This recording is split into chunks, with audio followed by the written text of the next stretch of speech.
तस्वीर में दिख रही इस महिला को देखिए। बड़ी ही शांत स्वभाव में बैठी ये महिला एक 5 महीने के बच्चे की माँ है। माँ है? नहीं, माँ थी।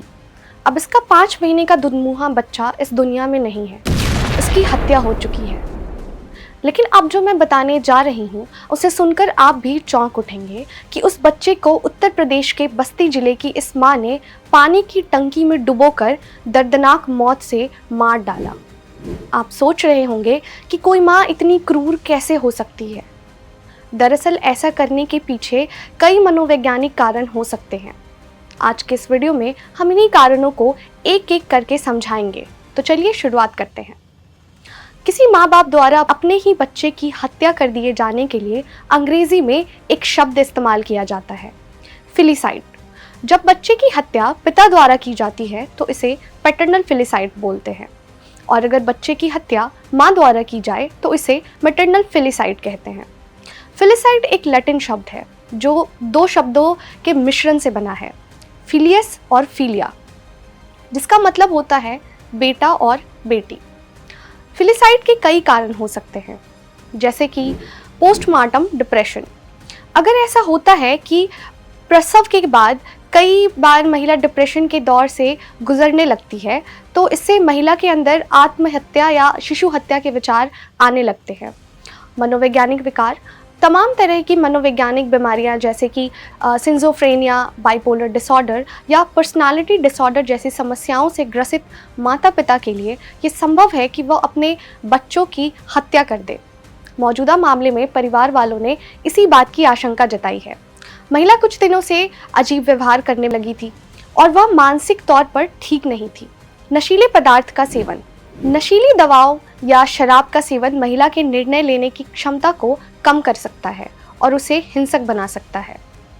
दुर्व्यवहार या आघात का इतिहास, माता पिता खुद किसी दुर्व्यवहार या आघात के पीड़ा से कभी गुजरे हो या उनका ऐसा इतिहास रहा हो, तो उनके मन में पालन पोषण और नैतिकता की जो नीतियाँ होती हैं वो प्रभावित होने लगती हैं और तनाव बढ़ने पर वो अपना और अपने बच्चे का जीवन समाप्त कर सकते हैं।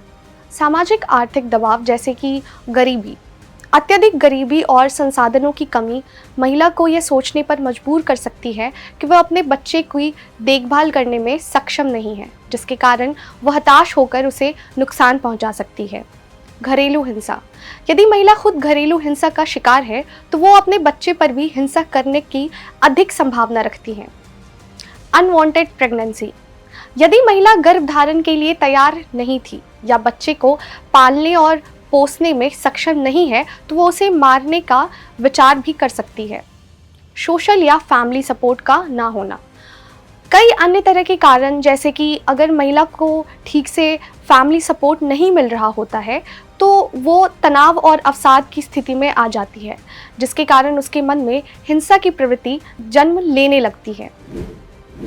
बच्चों का शारीरिक और मानसिक रूप से असक्षम होना, यदि बच्चा किसी गंभीर विकलांगता से पीड़ित है तो माँ को उसके देखभाल करने में भारी बोझ महसूस हो सकता है, या फिर उसे ये डर सताने लगता है कि उसकी गैर मौजूदगी में उसके बच्चे को जिल्लत भरी जिंदगी जीनी पड़ेगी, जिसके कारण वो हताश होकर उसे नुकसान पहुंचा सकती है। इन तमाम कारणों को जिसके बारे में अभी हमने जिक्र किया, इसके बावजूद कई ऐसे बिंदु हैं जिस पर विशेषज्ञ एक मत नहीं है, यानी इस पर अभी भी और ज़्यादा शोध की आवश्यकता है। बहरहाल, अगर हमको आपको कहीं यह आशंका है कि कोई माँ बाप अपने बच्चों को नुकसान पहुँचा सकते हैं तो उन्हें सामाजिक और भावनात्मक समर्थन देना चाहिए और उन्हें किसी विशेषज्ञ की सलाह में लाना चाहिए। आप ऐसे मामलों पर क्या सोचते हैं? आपकी क्या राय है? हमें कमेंट बॉक्स में ज़रूर बताइएगा। हम फिर मिलेंगे कुछ नई तरह की जानकारी को लेकर।